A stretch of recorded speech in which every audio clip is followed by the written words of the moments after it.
ولينا دني والمليس مال كمري والمليس مال كمري مكلي مالك بي والمليس مال كمري والمليس مال كمري لبو ارتستي كينيا دربيف مقاموتو مانان اوروميان لبو سا جنتا دينكي صفاتو تسا ماتيسا ومترمو بلّا ججبنا هابنا جچادا موتومان نانو اوروميا سرنا گگيسا ارتست زري وداجو sadarkaa olaanaadhaan gaggeessaa isaa raawwachiisuudhaaf koree guyyaa kaleessaa hundeesseera. Koreen kun koree sirna gaggeessaa artist Zarii Wadaajoo jedhamee kan moggaafame yoo ta'u, koreen kun erga hundeeffamee hojiiwwan garaa garaa hojjechaa turee jira. Hojiiwwan hojjetaman keessaa sirni simannaa reenfaa artist Zarii Wadaajoo biyya Hindiidhaa dhufee boolee buufata xiyyaaraa idil addunyaa guyyaa borii gaafa 17 ji'a 8ffaa bara 2015 ganama keessaa sa'aatii 12 walakkaatti dirree xiyyaaraa ga'a.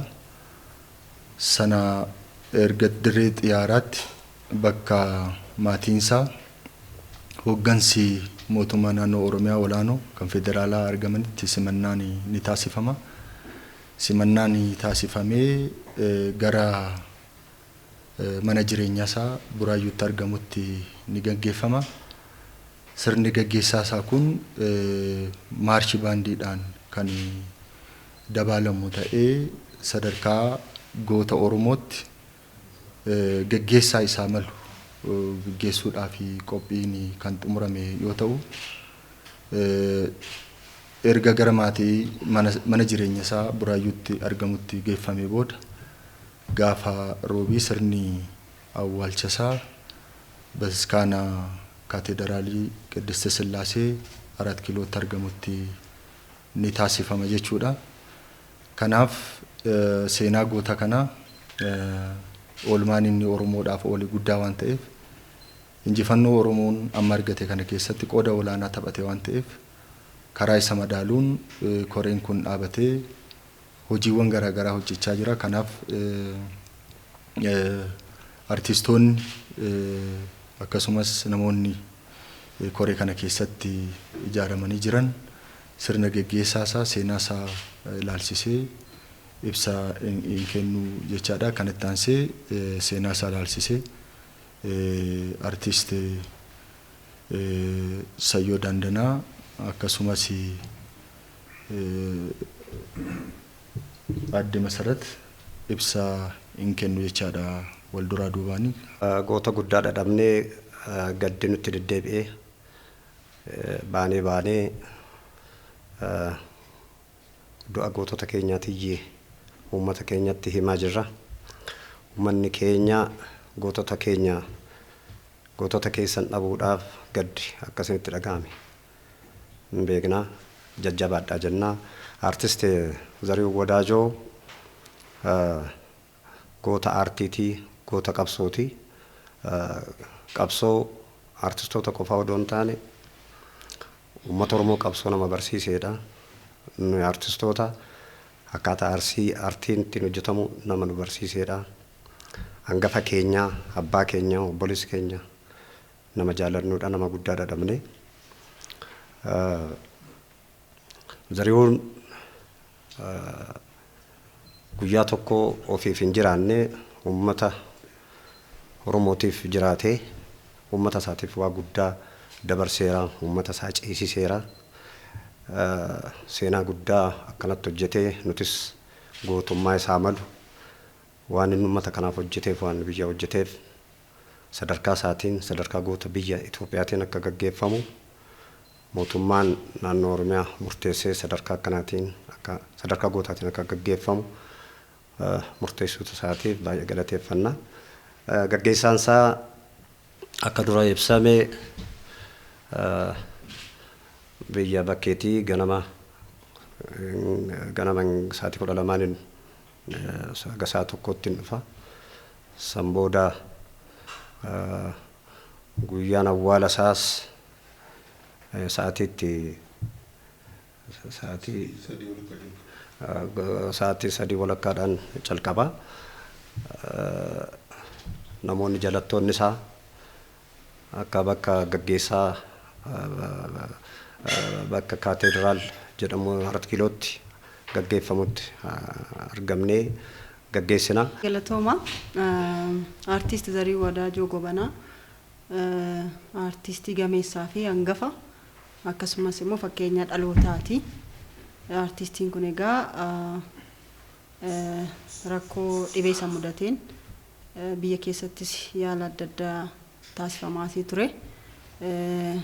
Rakkoo kalee isa mudateen akkasumas onnee fi rakkoo fayyaa gama lukaan isa mudateen dhukkubsatee dhukkuba isaarra dandamachuu hin dandeenye.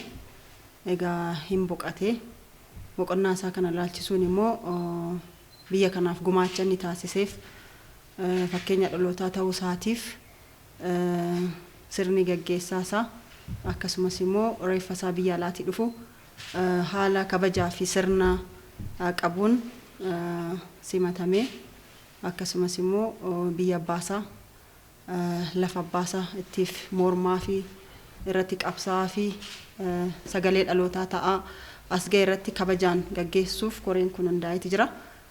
Koreen kun erga inni boqatee kaasee hojiiwwan gurguddaa hojjechaa ture.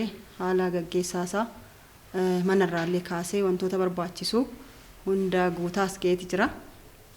Ammas immoo Finfinneetti mormaa fi itti lolaa fi ture. Kanaan dura baratamee haala hin beekneen 4 kiilootti awwaalamuuf waan hundaa koreen kun qindeessee itti adeemaati jira jechaadha. Kunis nuuf waan guddaadha. Jalqabbii guddaadha. Mootummaan naannoo Oromiyaas galata guddaa qaba. Tumsaan gammaatti artiistii kanaaf godheen jechaadha. Kanaaf egaa uummanni Oromoo kaabaa kibbaa bahaa dhiyaa kanneen asitti argamee isa awwaaluuf dhufees kanneen carraa argatee otoo hin argatiin iddoo garaagaraa jirus karaa televezyiiniitiin hordofuu hin danda'a. Kanneen asitti argaman immoo sirnaaf naamusaan qeerroowwan iddoo garaagaraa jiran irratti argamuutiin gaggeessaa goota tokkoof godhamu sirnaa fi kabaja qabuu fi fakkeenya biyyaa taanuun akka gaggeessinuun waamicha taasisaa. Haalli simannaa reeffa isaa egaa boru guyyaa kibxataa sa'aatii 12:00 buufata xiyyaaraa Boolee ni gaha jedhamee eegama. Kanaaf achirraa kaasnee namoonni muraasni maalii fi achitti simatanii gara manaa gaggeessu. Sana booda akkaataadhuma aadaa fi sirna safuu aadaa Oromootti reeffi mana boqatee barii isaatti immoo gaggeessaan taasifamee fi sirna awwaalchaasaas haala sadarkaa isaa eeggatee fi kanaan dura namootuma gurguddoo biyyaaf oolmaa oolaniin ni taasifama waan ta'eef hundi keessanuu iddoo garaagaraatii kanneen imaltanii awwaalcha isaarratti argamuuf dhuftan banaadha. Ofii keessaniif of eegaa naannoo keessan to'achaa sirna kana akka kabajaan gaggeessitan waamicha isinii goona. Kanaaf ganama sa'aatii 2tti manaa baa akka koreen kun waliin mari'ateetti reeffisi gaafa roobii jechaadha. Karaa irratti sirna maarshii baandiitiin dabalamee gara 4 kiiloo kaateediraal Qiddist Sillaaseetti ni dhufa. Naannoo sa'aatii 4tti immoo sirni gaggeessa sirni awwaalcha isaa ni taasifama jedhameeti eegama waan ta'eef kanuma isiniin jechuu fi ulfaadhaa horaa bulaa. Imimmaan turoobaa ni jakiyya lachoo ya Rabbii naaf godhi guyyaa kan gammachoo.